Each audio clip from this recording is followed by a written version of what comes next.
Hi, welcome to an episode of the Jet Rails podcast. I'm Robert, your host. Today, we're going to be talking about sending e-commerce shoppers personalized videos. Certainly, this could be done for other types of businesses and in other situations, but we're really going to try to take a bit of a dive into communicating with e-commerce shoppers in a more personalized way. If it's effective, if it works, if it's something that the market's looking for. We know that so many shoppers today have been pushed to do more of their shopping online. And that in many cases has taken away some of that personal touch. And we know that, shoppers go to places like Amazon for commodities. They go there for that impersonal experience, but that's not always what they're craving. And in some cases, it might be, video might be the answer. Just like so many have flocked to platforms like Zoom to continue to communicate and stay in touch with people, when they weren't able to face-to-face in person. So they're doing it face-to-face virtually. We're going to learn a little bit more on this topic as it relates to recorded content being created for individual shoppers or perhaps groups of shoppers. And so with me today, I've got Oli, who's an expert in the subject matter. And Oli, would you do the honor of introducing yourself? Yeah, hi. Thanks for the introduction. And so I'm CMO, Chief Marketing Officer at Bonjoro. And Bonjoro itself, it's actually interesting that you just mentioned Zoom there. So like Zoom, is a synchronous video platform where you've got to sort of be online at the same time as the other person to have a chat with them. And I guess the story of Bonjoro and what we do is really about sort of asynchronous video. So it's an app, it's a web app, it's a mobile app that helps you communicate with your customers and engage them with quick personalized videos that you send at different points in the funnel. And actually, the story of, my story, I've been working in SaaS for, I guess the last 12 years now, at various different roles. I've been here at Bonjoro doing marketing for 4 years since we launched in 2017. And actually, I think the interesting thing about Bonjoro is that we actually created this personalized video tool, I guess, to solve a pain point that we had in our own business. And I know we'll probably talk about that a bit later. It's interesting you touched on that Zoom thing, because I think, when you can't sync up with the other person, when you can't be there at the same time, there needs to be something else to fill that gap. And that's why we created Bonjoro. And that's where I think personal video fits into the flow. And I'm sure during this episode, we'll talk a little bit about how personal video fits into the flow for e-commerce companies and how you can connect with your customers in that asynchronous but really personal way. Absolutely. And I'm going to skip ahead to a question that our listeners are very used to hearing me ask. How did Bonjoro get its name? Is there a good story behind it? There's not a really exciting story behind it. We think we did a really good job with the name, but actually it just came from basically, the story of the business is that Matt, our founder, decided when he was so we're founded in Sydney, Australia, and we had another business about 5 years ago. There was another SaaS business. We still run it. This was our first SaaS business, and it was a market research tool. One of the issues with it was that being founded and based in Australia, most of our customers actually turned out being in London or being in New York, and Matt had a really tough time getting face-to-face. He couldn't really do a lot of the Zoom calls and those sorts of things at the exact times that worked for them. So his hack and his sort of idea, and it was a beautiful idea that he had, was to record personalized videos for every lead or for existing customers and send those to those people. And when he started doing that, he got amazing results. And I think we can talk a little bit about more what he did and the results and how it came to be that we built Bonjoro. But actually, when we built Bonjoro, looking for the name, we were just looking for something that sort of implied the whole feeling of saying hello to someone, but saying hello in a really nice way. And obviously, there's a French word bonjour, which is for hello. So we were just sort of riffing around with that hello word, and we thought, what can we do that just sounds similar to that, but a bit more, a bit kooky as well, and has a nice sort of ring to it at the end. I think sort of Bonjoro, it sort of goes up at the end. So we went with that, and then we developed this idea. If you go to our website, we've got our sort of mascot is this bear, and the bear is actually called Joro. So his name is Joro. So there's this whole, it's a bit sort of MailChimp-y, I guess. So it comes from the idea of sort of saying hello and riffing on the French word for hello, but also we wanted to try and embody the spirit of that in a company mascot, and then we use the end of that word Juro for our bear. That's pretty cool. I think anybody that's watching video can see there's a whole bunch of industry mascots represented in my background here. Trade show swag that hasn't been confiscated by my children. Might be any day now. It's interesting that in so many cases we think of video as outbound marketing. We think of it as a tool to communicate, something that we want people to take action around. But, we're finding that I think, firstly, consumers have questions, have interests that aren't always best addressed in the impersonal. And so, that's why there are systems like live chat that are so prevalent in the industry. Because if a shopper is engaging with you, you want to be able to help them, answer their questions, direct them better, service their needs. If they have placed a purchase and they're unhappy, you want to be able to communicate with them in an effective way. And I think that from my perspective, there's a lot of the same when it comes to the post-purchase experience or the customer journey, the lifetime of that customer. That if they're, just customer number 1,500, if they're just a number, they know it. I think intrinsically they understand that this is just a place that they come to click some buttons, and that's about all the feeling that they have. And I think that this also bleeds into how so many brands today have added focus on how they can help the community and how they can be engaged and how they can be, the types of companies that really make consumers feel good about what they're doing. So, buy these socks and socks get donated, buy these shoes get donated. This company is supporting, these good causes and that one, those. And, so there's so many ways now that we've been evolving to engage. But I'm going to go back to 2017 because that's, pre anything going on now in 2020. And that's a different world as we know it.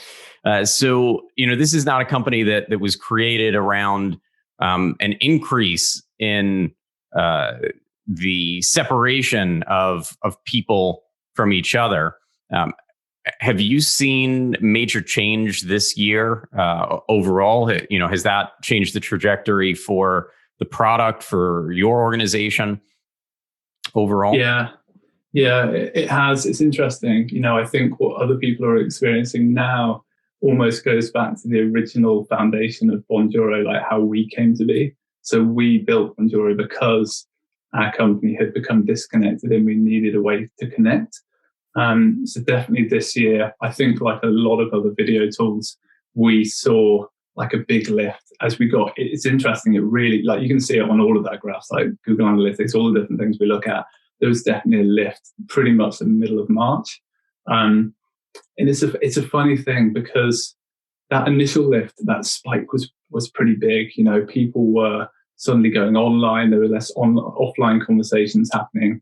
There was a lot of talk about video. What are the best video tools that you can use? People are obviously talking to each other. And we got that big lift. But another sort of interesting related thing for me is that actually at the same time, sort of physical word of mouth seems to sort of go slightly out of our sort of marketing funnel. And I know that's been a really interesting dynamic for lots of brands. For us, it has been because we saw that lift in video and our growth trajectory is higher now.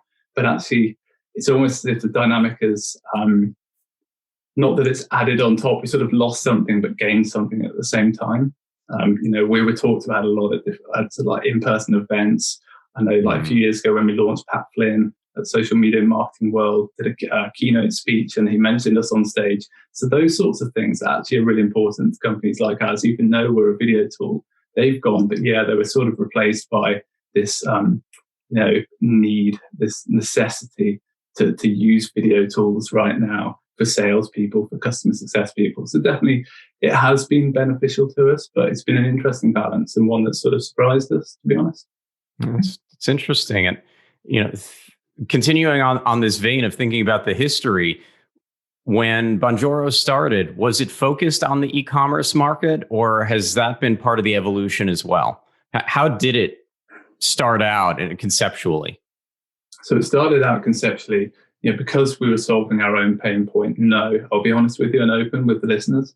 We didn't start out in the e-commerce world. So we were a software business, a SaaS business, and it was solving our own pain point. And one of the interesting things that happened early on, this was 2016, end of 2016, even before we'd created a beta, we were running an MVP version we'd hacked together using like Zapier, using this sort of rudimentary video tool that we created to record the videos and piece it all together. And we were doing it for onboarding. So this is SaaS onboarding. New signups come in. We wanted to welcome them, say hello, give them the right signpost to get value with our product. So when we then what happened was we got a lot of responses back, actually. So people were sending the videos to were overwhelmed and delighted that we were doing this thing. And that was great for us because we started selling more product. I think it's like a 200% increase. But the bigger thing, and really the bigger thing for our story, is that we started getting a lot of replies from our videos, people saying, how did you actually do this? How did you actually send this video to me so quickly based on an event that had happened in action I'd taken with your product, like signing up? So we said, okay, we've got this MVP. If we build it, will you want to use it? And loads of people said, yeah, we'll do that. We said, okay, will you pay for it now so we can actually build this thing? And people said, yeah, okay. So we actually had like teams signing up and saying, okay, we'll put our money where our mouth is. If you can get this thing into beta, we'll be there for you and we'll pay for it. So that was really interesting. So yeah, we started in the software world, but what happened is that out of that, the companies that then started using our beta products weren't necessarily just like us. Their end consumer was in all like different walks of life. So their end consumer might have been someone that ran an e-commerce company, or it might have been an accountant, or whatever that might be, or a photographer. So what happened is they saw our videos, they saw the little powered by Bonjoro thing we put in as like a viral mechanism, and quickly we started being adopted by lots of different places. But what's happened, and I think the big shift for us over the last particularly 6 to 12 months, and probably this is related to coronavirus and the shift online, is that e-commerce has really started to adopt us. And when I look at our metrics internally, there's two things that really stand out. One is like an internal piece. We can tell that e-commerce companies get a lot of value and convert better with our product. It's really amazing to see, actually. But the second piece is actually the value that e-commerce companies are getting. So when we talk to our customers, and recently we've been doing a lot of case studies, we call them use case series. We've just been seeing some unbelievable figures, some unbelievable metrics coming back from e-commerce customers that prove that this stuff works for them. So for us, that's exciting, and it means we're going to build more and more into the e-commerce space. So, short answer, no, we didn't start out with e-commerce, but long answer, we found our way there, and it's really interesting to see what e-commerce is doing with the tool, and we're surprised by it ourselves. It's really cool to see how people sort of figure out their own solutions with what we've built. You mentioned how these businesses are getting value. What are the metrics? What are the measurements? What kind of value are personalized videos delivering to these merchants, to these e-commerce store owners? So I think we should let's go, I didn't do it at the start, let's make clear sort of the difference with Bonjoro, and because this is quite crucial. So what we do is we plug into your existing tools to notify you to send personal videos at the exact moment that you should be doing it. So we call these like video funnels. So basically a customer event, a customer action takes place. Let's say it's a purchase on your site. You get notified in Bonjoro with what the purchase was, the name, the email of your customer, any other custom information that you might have in your platform, maybe Shopify or whatever else you use, is there right in front of you when you record your video. So you can then send your video with relevant, personal, truly personal context. So that's a sort of a key thing. So really, video and the results and the metrics that are coming back are as a result of e-commerce companies using it at specific points in the funnel. So it's not just like I'm sending personal video, it's like where would it work best? And then we're seeing that play out. A couple of examples for you, like one early one, and this is where I started to cotton on that it could be interesting in e-commerce, was a company actually based out in Denmark, one of our first customers, called Monk Store. And what they wanted to do, the whole ethos of their business, and they were quite early on this, they wanted to try and replicate that in-store experience online. Really, really wanted to go heavy on that. They weren't just saying it, not doing it. And one part of that was that every single order that came in the door for like trainers, men's fashion, so trainers, tops, whatever, they would send a personal video just after the order, things like a day later, whenever they were shipping the order, and they'd physically show the customer the order and thank them. And what they were doing, and actually the metric that they were tracking with that, wasn't just like, was the customer delighted?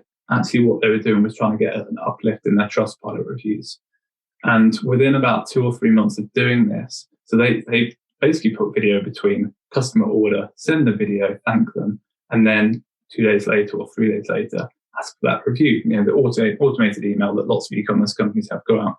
And they saw a huge uplift. I think it was something like a 34% uplift in the actual number of customers leaving reviews, but an even bigger uplift in people leaving 5-star reviews. And they were quickly, I think it was in like 3 months, they were number 1 on Trustpilot in the whole of Denmark, the men's fashion category. Wow. So there's sort of one little addition.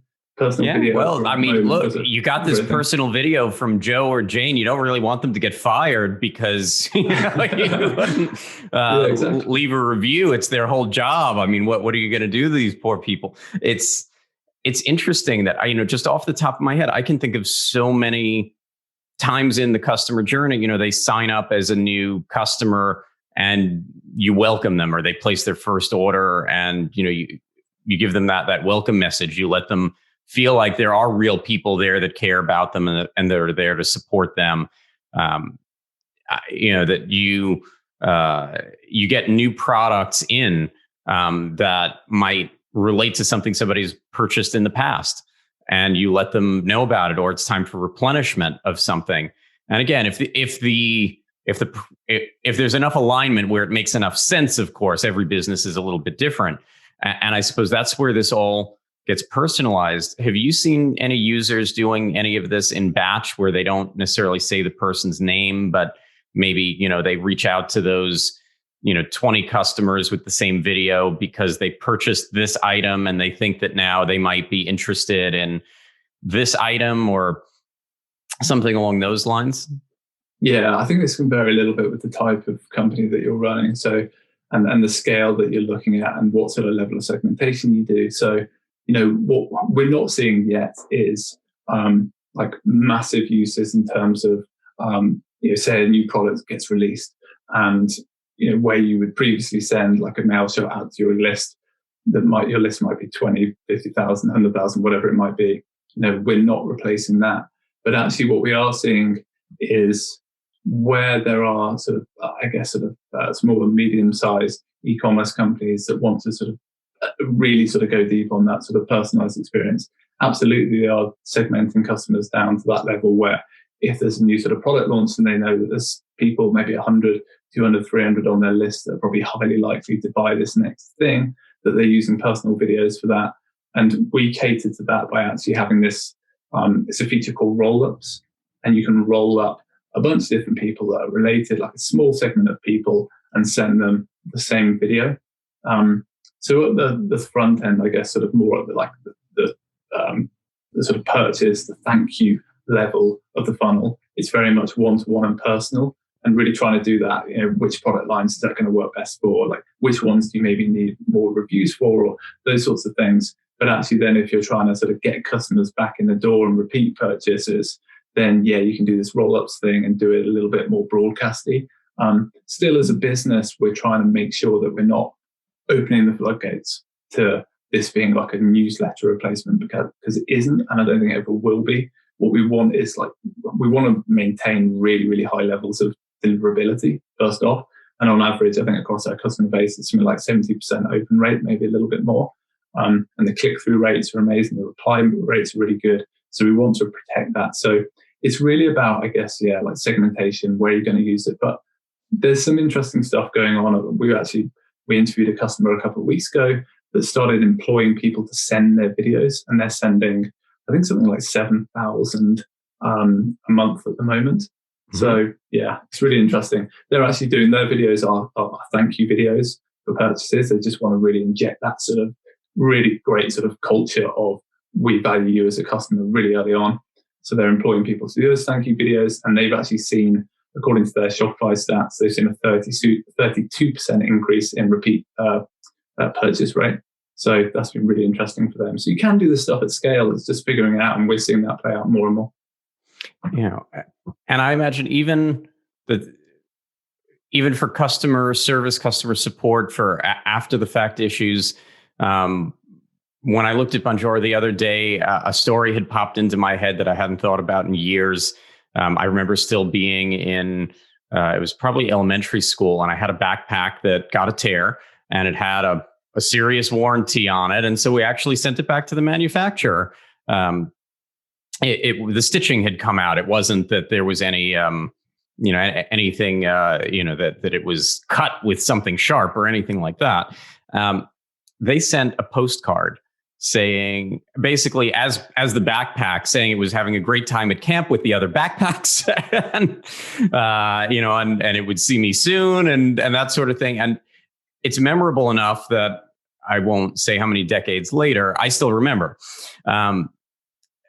I think that there can really be there are some really good opportunities to build relationships and to turn something from maybe that I might have in other ways remembered that as a poor user experience because the product didn't live up to my expectation of holding up, but just the opposite. I remember that as a fantastic brand. That was JanSport.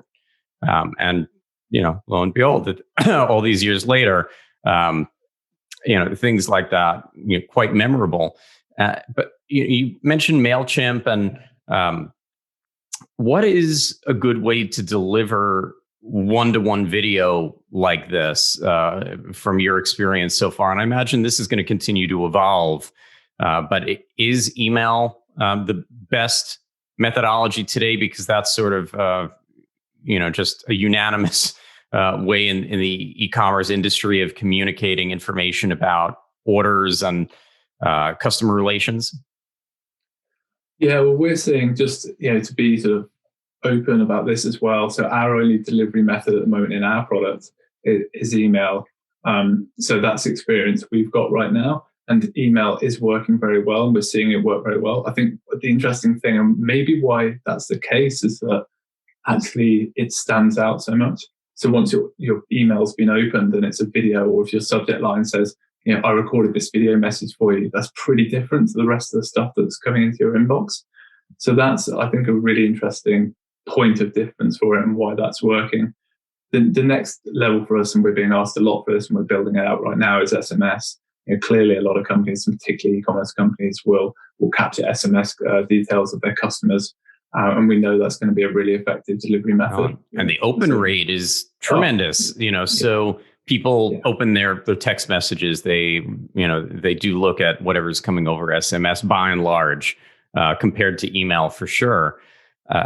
In terms of how much of the video they're actually playing, are there averages? And I imagine that this is going to differ whether it's, B2B, higher ticket items, bigger orders, B2C, more of a personal purchase, whether, you're talking about, I guess the sky's the limit, video that's being sent to, a segment that's the top customers for a brand or site, because that's where you want to invest your time into continuing to foster those relationships, or whether it's to new customers that don't know you really yet.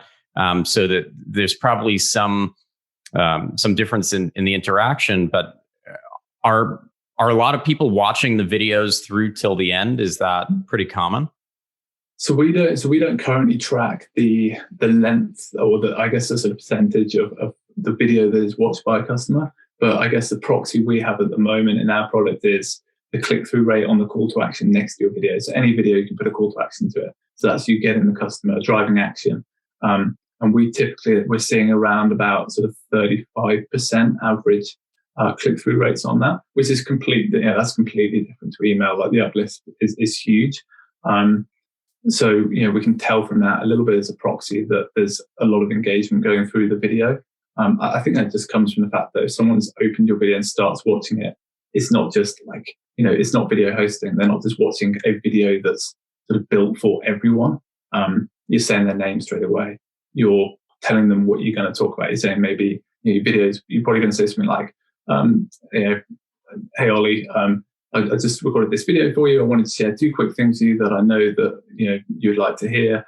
It's only going to take 60 seconds of your time. So that sort of thing. So people aren't really going to switch off to that because it's so personal and it's done for them. And then the other proxy is reply rates. And again, the reply rates are very, very different in terms of versus a sort of typical email. So yeah, as a proxy for, we don't have those like playthrough rates at the moment.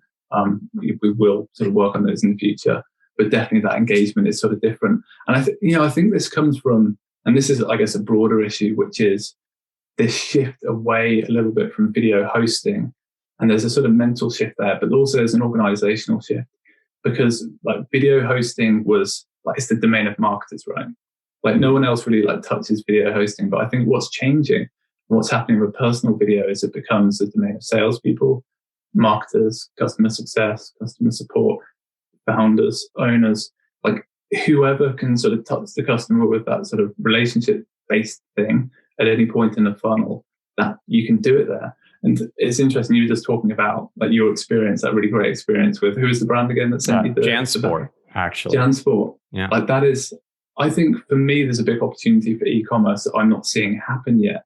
People are wedded to their own systems. So say you have like a live chat. I was just on to Nike actually complaining about some new trainers I've just bought, and like a little bit of I won't tell you which ones they are because they're a bit expensive. I probably shouldn't have bought them, but the a part of the outsole was basically like popped open. So I was onto their live chat, and it made me think, could you have a live chat scenario hooked up to a system like Bonjoro, where after the chat, rather than just sort of leaving that thing like hanging, like who was that person? Were they a robot? Were they like, where were they based? What was going on there? You could actually then pull the customer's email into a tool like Bonjoro and send a video to say, just wanted to reassure you that these steps are being taken, after the chat that we've had. Like that is something that I think like people haven't really spotted yet, but that's an opportunity. And I guess I'm bullish because I work for Bonjoro, but I am bullish that that sort of thing is going to start happening with e-commerce companies as soon as people figure out those types of moments in the customer journey that the video would help with.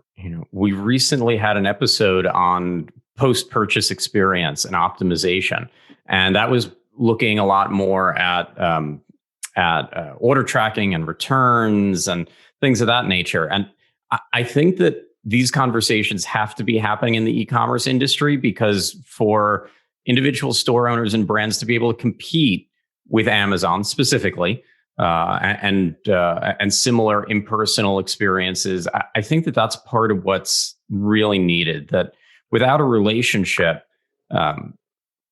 customer lifetime value is always in jeopardy. That as soon as there's somewhere else that offers it a few pennies less, or there's something else that catches somebody's eye, they're out the door. You really do need to have a deeper relationship. And I don't think that there's any, and reviews are a great example. I don't think that there's any greater time to strengthen a relationship than when the chips are down, and than when somebody's actually having an issue and really is more vested in.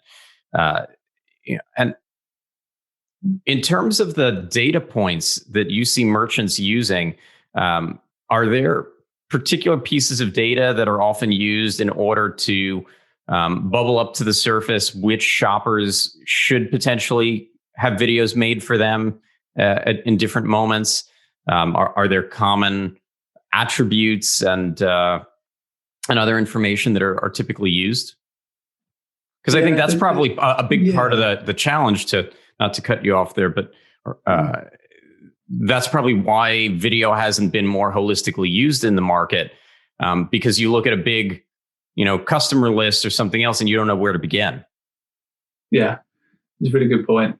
Yes, we are seeing, I think right now we're seeing, for me, it's almost like the lowest common denominator stuff, but then people are getting a bit more, a bit more savvy or a bit clever with like what they're doing now. So yeah, like purchase value, the product itself, how many times that person has visited the store, the online store, these sorts of things are being used right now. But for me, it's like that.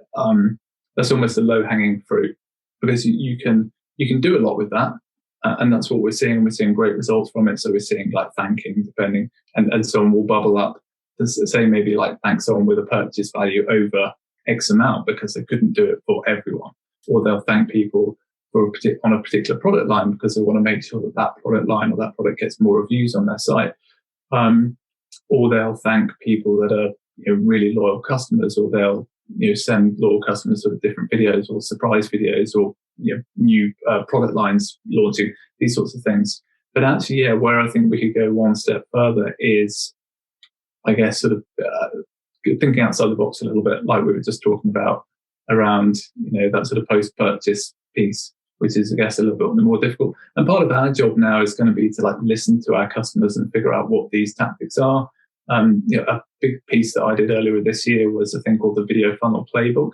So we basically call plugging into your CRM and sending a video at the perfect time. We call that a video funnel. It's just a term that we came up with. And I wrote this playbook, which was like 35 different video funnels. You can find it at video. If you just Google video funnel playbook, it comes up at the top.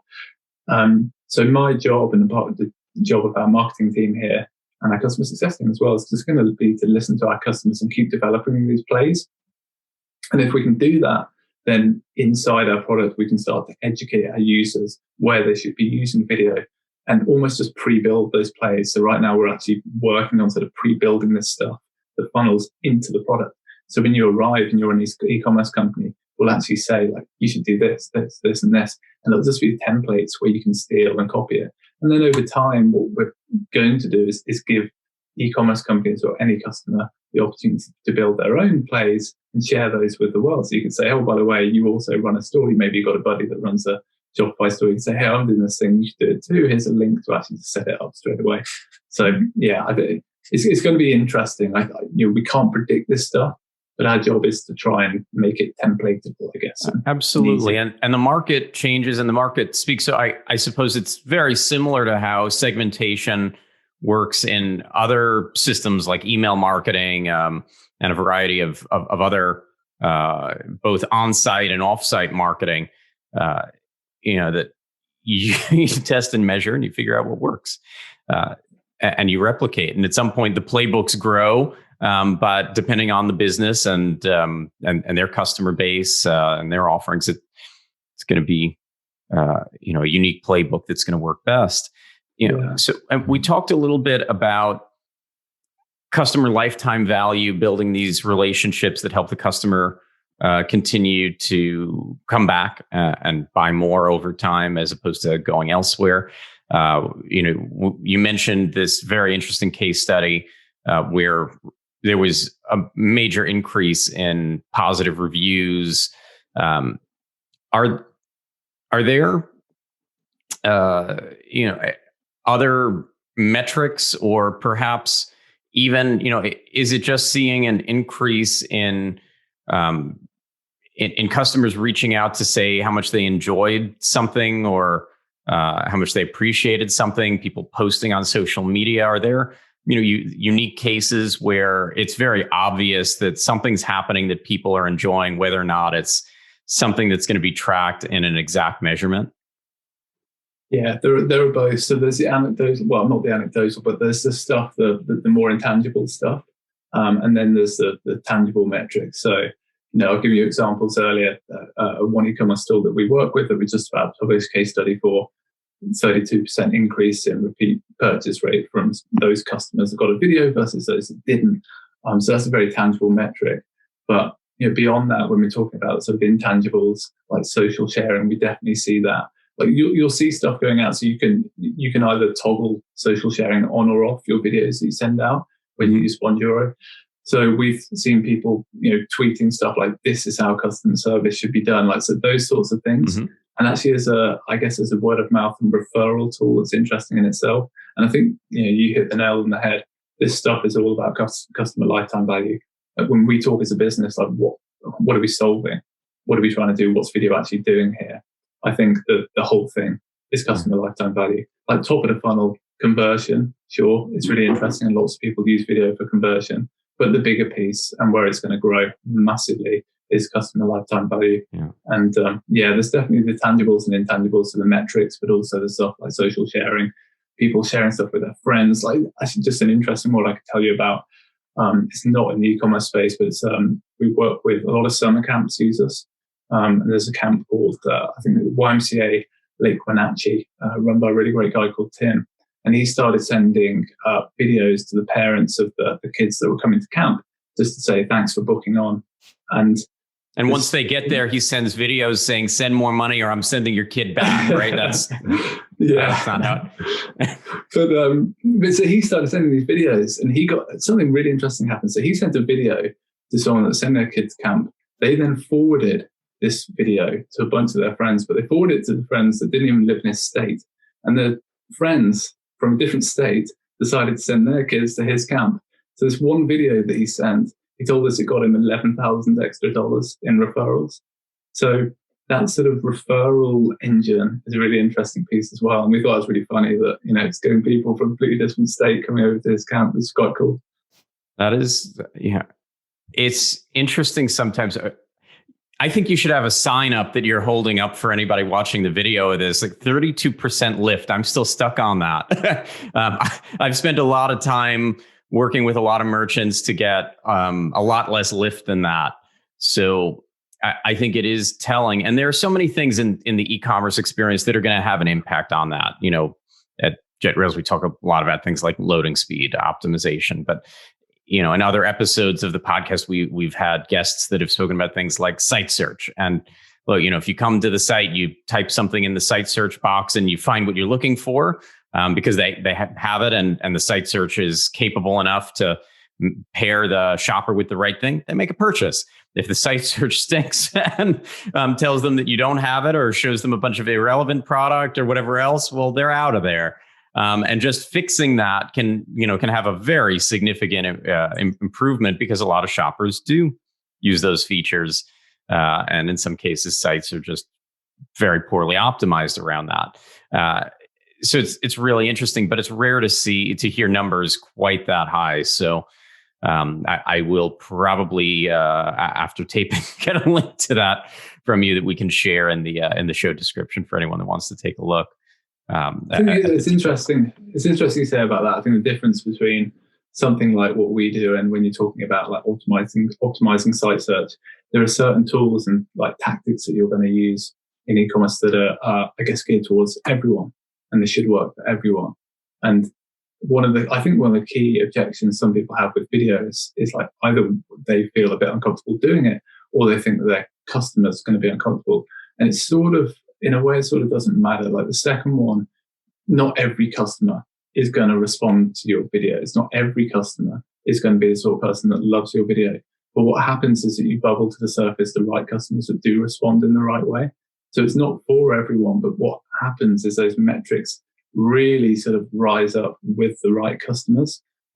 It's almost like a filter. Like I think every business needs these little filters where they're trying to sort of weed out like who are the right customers for me, where the real relationship's going to happen.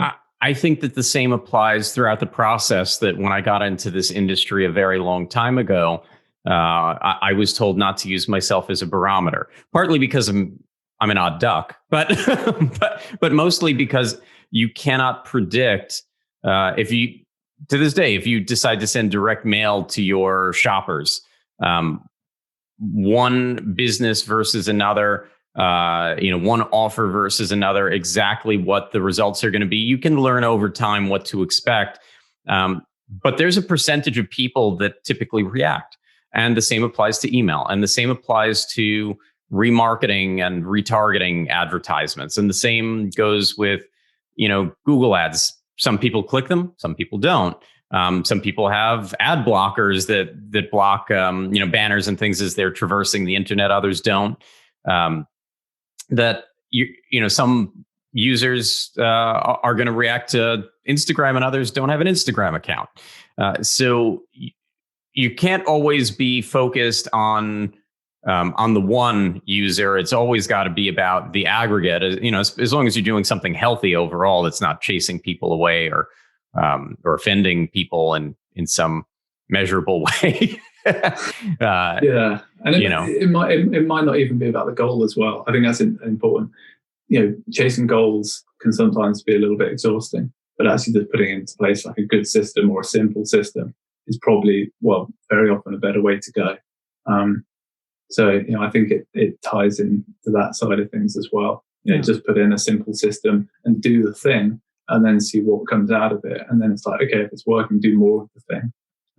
I also imagine that this is probably not the biggest challenge or expense that a merchant might take on, because as we know this year, everybody with our modern devices and things is pretty capable of getting set up with a decent microphone and a decent camera. And that's, I imagine, hardware wise, pretty much all you need. Is not going to be that different from Zoom. You might care, speaking to customers, a little bit more about your background or something else, but in general, it's really about the message more than anything. Would you say that in terms of time to get set up and technology, that this is a pretty low barrier to entry compared to some channels? Yeah, it's really low friction. So even comparing it to other videos, so like video hosting, I think is a much higher barrier to entry, because it's like, if you're creating this video that's going to be used in a bit of marketing piece, like who has to have say on that? How are you going to create it? Like who are you paying to like do the editing? All of this sort of stuff. And with personal video, none of that really comes into play. Like you as a team, maybe you say, okay, this is the thing we're going to do. And really our platform is agnostic to how you record it and what you do with it in a way. So you can record on your web recorder on your computer, or you can record on your mobile phone. And then the beauty of the mobile phone, let's say if you're a business owner, you can do that anywhere. You could be going on your lunchtime walk and think, okay, this is going to be a nice way I'm going to do my videos on a half an hour walk during my lunchtime, whatever it might be. Mm-hmm. Or if you're the sort of person that doesn't like recording video in front of your desk, other people, it's not really a problem right now because we're all working from home, but typically you might be in an environment where other people are around. You might want to use your mobile, or if you want to be in the storeroom and show people the physical products as you're recording, you can do that. We had a guy, Ojo's Coffee, who he roasts and grinds coffee, and he used Bonjour to send personal videos to people that made one-time purchases. And his whole thing was send a video showing them literally him roasting the coffee and grinding it up and saying, I'm just about to bag your order up. And he was really clever actually. What he did was he used his videos as a sort of subtle way and a nice, friendly way of raising awareness of his subscription boxes. So he'd say, every one-time purchaser he'd send a video to, and he'd say, by the way, click on the button next to this video after he'd shown them their lovely coffee, where you can look at my subscription options. And I think he got like 50%. He said to us that he got 50% of the people he sent a video to, one-time purchasers, upgrading to subscriptions. And he took his monthly recurring revenue in about 14 weeks, from $35,000 to $75,000. After a couple of years of it sort of relatively like plateauing, there's like one difference made the change. So yeah, it's interesting. Well, you want to get me to spend some money, treat me like a human being, and have a nice conversation with me, even if I can't respond in the moment. There's something to be said for it. When we created this podcast, it's continued to evolve. We're now 50 some odd episodes in. I wanted to keep it as grassroots as possible. That I know others that spend a lot of time with video graphics and other things. And we make the videos available on YouTube, on Facebook, et cetera. But the goal of this was really to be more like, if you came to an event and were sitting in front of a panel that was discussing a topic in live time, that sure, we'll edit out if there's some kind of, an internet, dip and and we lose the guest for a minute or something, that we won't, hold back from those kinds of edits. But our goal wasn't to create a webinar series. It wasn't to pitch. It's actually rare that we talk about what JetRails actually does in these, and I'm not going to do it in this moment. We know that, as a company, that we want to support our customers, that we want to bring meaningful information forward that can help them and help others. And that's what this, this podcast and the series is about. And I think that we need more quality content out there. And, I love seeing what others are doing. And I know that our customers appreciate that one-on-one experience that they get from our team. It's one of the things that we stand out for in our particular market. And so we're always looking for things that help our clients replicate that for their customers. Getting a little bit back on track, does this process get faster and easier over time? I mean, the amount of time to actually record is pretty determined. But I imagine that when you're first getting set up and maybe you do more takes because you're getting used to being in front of the camera, or trying to figure out exactly what you want to be saying on average. But over time, it's more like, just the same way that after a while of picking up the phone and talking to customers, you know exactly what you want to say, and you don't have to read the script, and you don't have to, interact in the same way as on day one. And the same thing with even perhaps figuring out who you want to send videos to. After tracking for a while, you figure out what's working for your business. Is that a pretty accurate way of looking at it, that this sort of finds its path as the user, as the merchant goes forward with it? Yeah. But I'd say there are almost two types of video, and definitely you find your path pretty quickly. So the first thing you do is really, once you've got it in your process and like connected up to your specific purchase point, wherever it is you're going to use it in your funnel, then it's very quick and easy to do. Like you'll create a template, like your video email template, and then your landing page template where your video plays and the call to action. So all of that's ready to go. So it's just about recording it. But two things happen typically, what we see.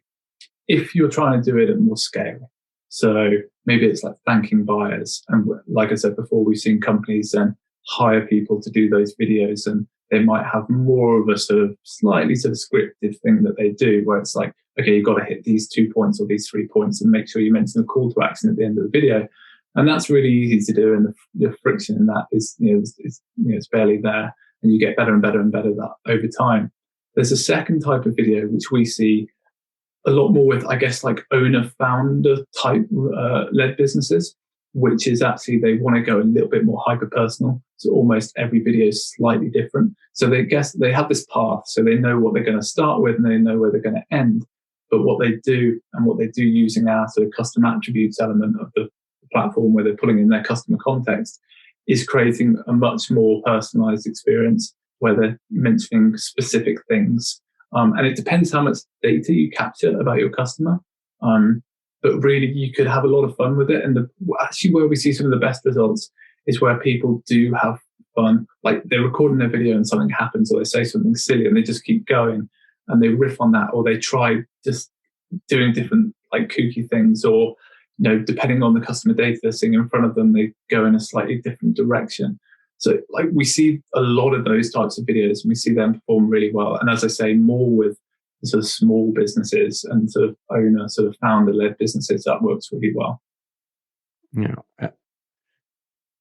I think, that's interesting that everyone stays for the bloopers at the end of the movie, for the outtakes, that, people being people is endearing, at least to me. That I think that's pretty interesting onto itself. And because these are recorded, I imagine that, for a business that's having employees engage in this, that it's pretty easy to spot check and see what the output is like, and maybe give some feedback. So that's probably a bonus, versus other types of communication that might be, depending on the business, a little bit harder to track. Yeah, there's almost a natural, it's interesting. There's almost like a natural A/B testing scenario happening, because what you do is create a message template for your videos, and that template is the email template plus the landing page. Sorry, that's my son just arrived back in the background. Hopefully, we won't make too much noise. That's okay. Mine will be back before I know it. So you create the template, and what happens over time is that you're using these templates at different points in the funnel. So one might be like a thanking customer. One might be, repeat customers telling about new products, or whatever it might be. And over time, you see how all the open rates are different, the click rates, the reply rates. anecdotally, you feel how they're working differently. So you go through and actually within each of those, you can see all of your teammates that have sent which videos and have a look at which videos are working better. So every team member as well has their own template. So like even here internally at Bonjoro, constantly over time, we're like looking at, oh, Casey, why is your open rate so good? Or, why are you getting so many replies? And it's really interesting that actually within our team, quite a small team, we all have sort of different metrics that seem to go. Like Amy gets incredible reply rates. And the interesting thing is with Amy's videos, is this enthusiasm that's really injected into her videos, and the replies come from that. With Casey's really good at like the subject line and then the little sort of snippet that like leads someone into actually clicking through to the video. So it's cool, and you can riff on that and you can have a lot of fun. And as I say, like in the videos, I think that key thing is to have fun with the context of the customer. If you can do that, that's really where the magic lies, I think. And it means that you don't get bored. You're not just doing the exact same thing every time. You're truly speaking to your customer, and it's really relevant to them. Yeah. That's interesting. And in terms of, I suppose, figuring out who within the company is going to engage with this and how many, I imagine that usually it starts with one department and then it scales. So like you said, that in some cases it's whoever's shipping product. In some cases it's, more of the customer service side or the sales and marketing side in terms of, making people aware of new product or opportunities or other things. Does it, do you find that that's pretty much the natural evolution, that it starts somewhere and then, it continues to evolve within a company? Yeah, 100%. So typically will be adopted by a specific department. And what happens is that when that department has a big result, and they start seeing it working, then they'll just say to, a parallel department, by the way, you should be doing this too. Maybe you could use it here, and then it gets adopted that way. Or what might happen is that when they first start using the product, to practice, they're testing it by sending it to other people in their company to say, oh, by the way, I found this cool thing. I just wanted to test it out, in a safe environment. I'm not going to send it to my customers yet. And the other person's like, oh, okay, this looks interesting. I'll try it myself. So yeah, one of two ways. Either one department gets the results, tells another, or in that testing phase of sending to each other, it sort of gets adopted naturally. That makes sense. So before we wrap up for the day, you've been extremely generous with your time. I know it's getting a little bit late across the pond. Any final thoughts? Any additional wisdom that we didn't touch on that you think our listeners and viewers should be aware of? I just think to remember, I guess that, we touched on about this thing about customer lifetime value, but to remember that almost like every customer that comes in the door for your business, doesn't matter how old your business is, you might be going for 20 years, 25 years, 30 years. Every customer, though, new customer is new to you. And that's always a chance to build a relationship and make an impression on that person. And so here at Bonjoro internally, we always have this, to use a golfing term, this swing thought of we still want to be exciting and new and different today, but it doesn't matter that we launched 3 or 4 years ago. So I think as an e-commerce company, if you can think not just where are we now in our sort of history, what product line are we sort of launching here, but more what's the customer's experience of what we're doing now, and how can we make it feel like we're brand new and it's like we just started. That, for me, that's a really interesting thing. And I think video gives people that opportunity, but there are lots of other things you can do that give you that opportunity to inject sort of newness into your customer experience. So. Well, I think that's as high a note to leave on as any. There's always opportunity to do better and stay on the cutting edge, and to do something, to be one of the first in your particular niche, to adopt something that customers are going to love.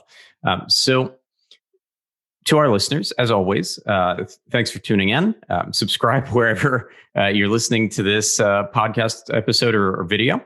And we'd love to hear from you. So don't be shy. We're at JetRails throughout social media. And as always, happy selling.